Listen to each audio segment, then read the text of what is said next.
many of you who know me will know that I can talk at length on quite a variety of subjects that I have experienced. One of the dangers being that of getting bogged down in the details.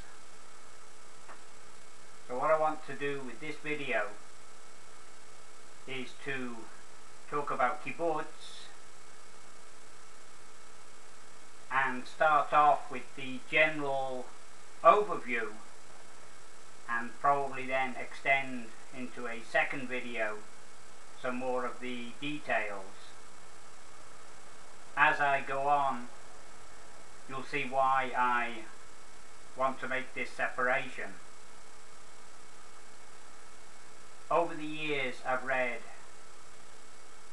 many books on kibbutz and spoken to many people who have spent a short time living and working on a kibbutz.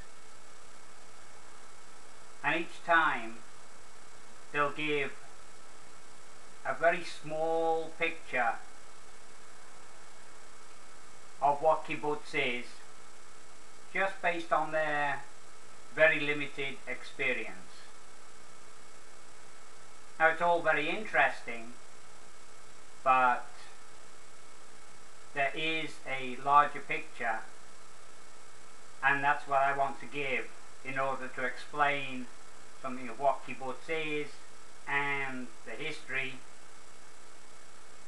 and then to follow up with some of these more individualistic stories, anecdotes, etc. Often when talking to people about kibbutz, I'll find that people can't really relate to it because they come from a totally different background,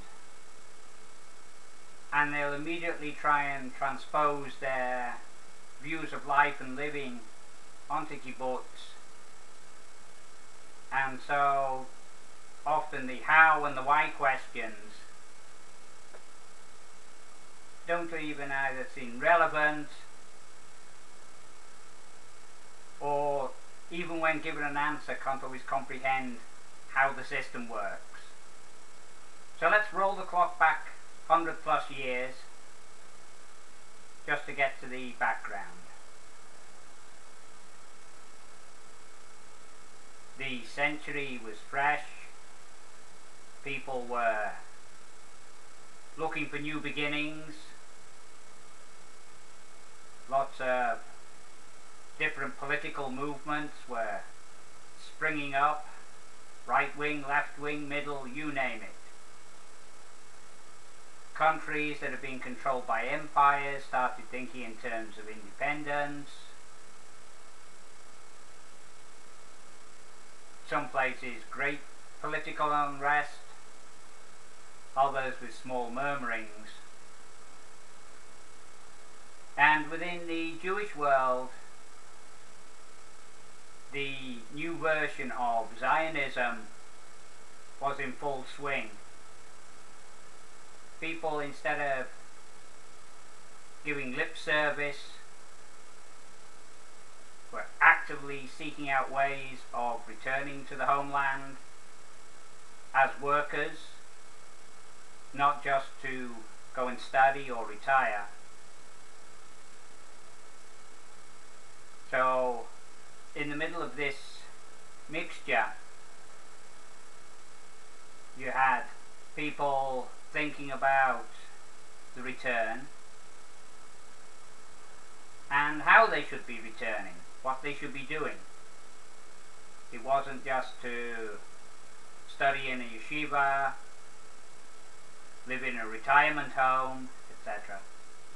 It was active living.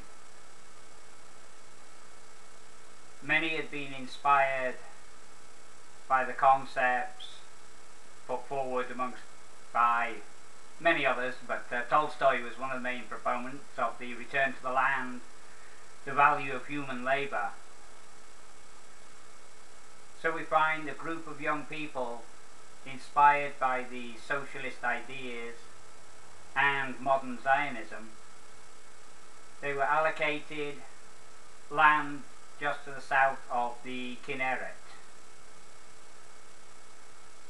They'd received some basic agricultural training so that they could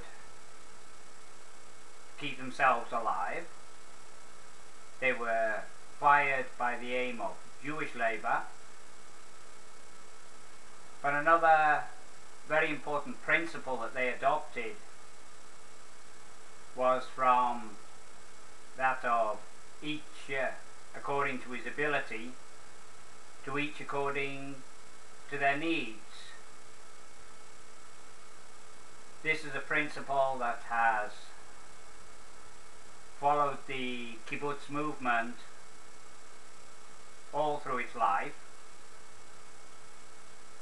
But as with anything, it's very fine to have these lofty ideals, but the question is, how do you put them into practice? So, as I said at the beginning, don't think in terms of yourself earning a salary. Try and put yourself in the position of these young people starting to farm the land. They were a small group, so the nearest parallel I can give to you is, think of yourself on a camping trip, 10 or 20 of you pitching your tents in a field. Very small, compact unit, and relatively easy to come to some sort of consensus as to what you should do with the proceeds.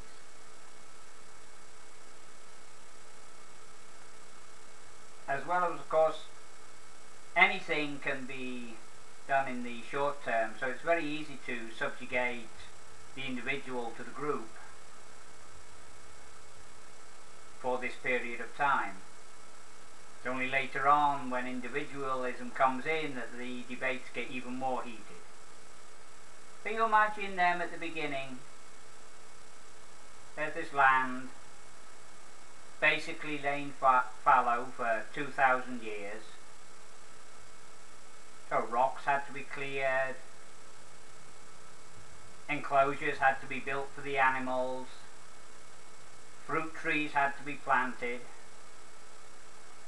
Again, I'm not going to go into specifics of which crops and which animals, just to keep that in line with what was going on subsequently with other kibbutzim. A lot of money, of course, had to be ploughed back into it, as anyone who's ever started their own business will know. There's a image painted of them sitting down at night around a campfire singing and dancing, which I'm sure they did, but there were also very intense discussions as to how the money should be spent. You're reinvesting, buying more equipment, but more importantly, on the reins of equality. You imagine at first it's quite easy just to live in a tent, but then of course debates come in. Well, do we have a sleep on the ground? Do we have a straw mattress? Do the clothes belong to the individual or to the group? Who decides just what we eat? What if someone doesn't like a particular item on the menu? There was a time at the beginning that the clothes, it was decided that you just go in and take anything out of the laundry. Then of course people realised that skinny guys might be able to wear fat guys' clothes, but the fat guys couldn't wear the skinny guys' clothes. So they did get to be a bit more personal. But as time goes on, you can't live in a tent forever. although it doesn't rain so much at the south of the Kinneret, it does rain enough that life can be a little uncomfortable during the rainy season. So in addition to putting down some rocky paths, it was slowly decided to upgrade the accommodation. People moved from tents into small huts. Some of the examples that have been preserved that I've seen probably aren't much bigger than a queen-size bed. But remember, it's a small group of people living in close proximity to each other. So what other people might think of in terms of a house, for them it was a room, because the kibbutz was the house. The dining room was one of the first permanent structures to be erected, and it served not only as a place for eating, but also for meeting. When you couldn't sit around outside, it was nice to be able to sit inside in the evening, talk, when money allowed, perhaps have a cup of coffee. But the important discussions still were how to use the money in terms of to each according to his needs. We all have different definitions. In the early days it wasn't so much a problem, as I said, because much money had to be ploughed back into developing the agriculture, buying horses, ploughs, more animals, fruit trees, etc. Perhaps even putting a little aside for a rainy day.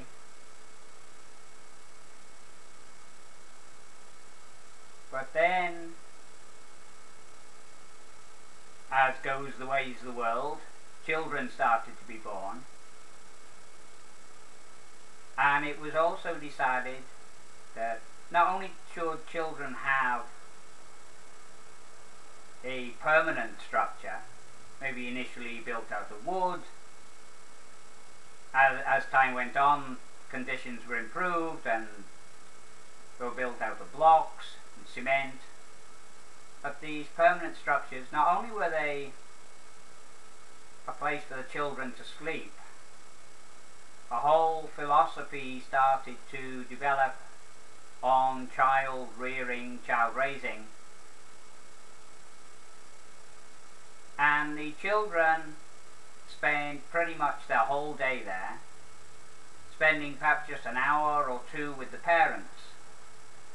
Now, of course, to some this does seem pretty vicious, but when you honestly sit down and think about it, and think how much time do you actually spend in a day solely with your children. There was the other issue that there was a lot of work. It wasn't the Monday to Friday 9 to 5 work. In agriculture can be pretty much dawn till dusk every day of the week. Even if on rotation you are able to take a bit of time off. So we see a further division in the labour, and it also shows that whereas initially men and women were deemed to be equal as far as the labour goes,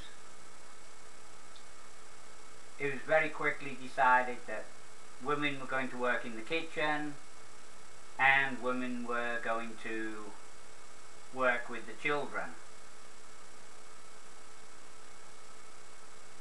Also, the laundry facilities were pretty much exclusively run by women. Again, as we look at the labour field, we have to think in terms of the minute things that we might do as a nuclear family. Some of these get multiplied many times over and become a full-time job, such as the food preparation, the laundry, etc. Along with this, people were constantly having to learn the various trades associated with this.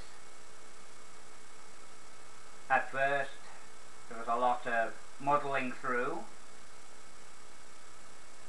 but this model of settlement took off and started to spread out over the whole of what was to become the State of Israel, even though at the time initially the area was ruled by the Ottomans, the Ottoman Turks, and then the British. But these settlements were being laid out, also bearing in mind where people wanted the borders of the future state to be. Now, one other factor that people had to contend with at the beginning wasn't so much the Arab terrorism as is being witnessed today. It was more just marauding bands that would roam around, and when they had an opportunity to take something, they would. So of course the citizens of these communities also had to learn to use weapons and how to defend themselves from these marauding bands.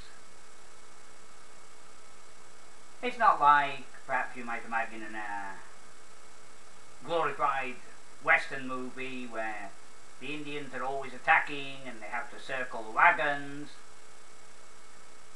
But with anything related to security, you do have to be on the alert. And of course also, once word gets around that an area is being defended, there's less likelihood of any sort of attack, simply because the attackers will shy away from it. Now, as I said, things slowly develop as regards children going into their own children's houses. The individual progressively would have more individualized possessions at their control, but the main consideration always was the group. So you'll see group facilities being developed way ahead of people gaining individual possessions. You'd have the dining room, the club room, the religious kibbutzim, of course, putting high priority on the synagogue, swimming pools being built. Not everyone is just content to kick a ball around in a field, so the football fanatics, of course, would have their say. Volleyball, basketball, etc. Of course, not all at once, not on every settlement. It was more a case of lobbying, but also this is where you see a little bit of human nature coming into play. Because when a relative of a member from the outside would give some money, theoretically or idealistically the money would go to the whole group. Nevertheless, the wishes of the member whose relative was giving the money, their hobbies and interests would more likely be given consideration. So that's again why you'll see some of these variations, that if you had a tennis fanatic, there's more likely to be a tennis court built first, where you had basketball fanatics, the basketball court is being built first. Now, that's one of the things I've noticed in the many books written about kibbutz. They're either just more in the form of a travelogue, and people will be writing out an account of their month or 2 months in a particular location. Other books will have been those written by sociologists and anthropologists, usually from the US or Britain, and they lack the knowledge of Hebrew.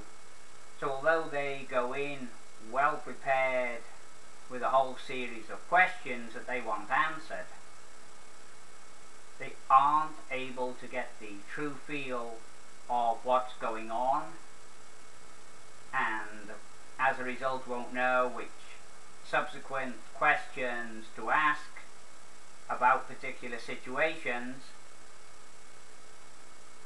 Even worse, I think, when they have already made up their mind what is wrong with the kibbutz way of life, and then start probing along these lines to show off all the faults,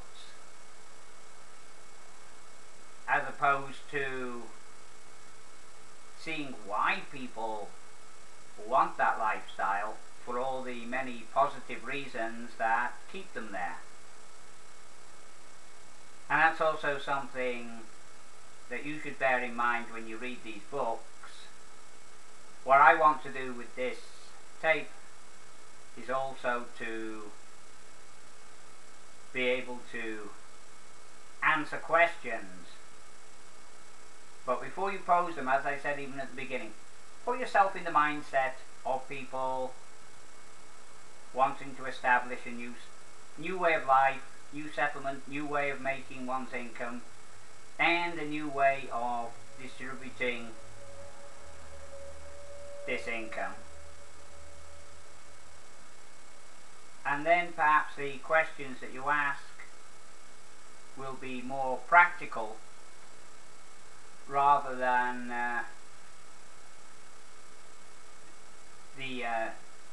well, how could they possibly do that? So this is my conclusion for part 1 on the general background of kibbutz, and then I'll go on next time with some more of the specifics and some anecdotes about the life.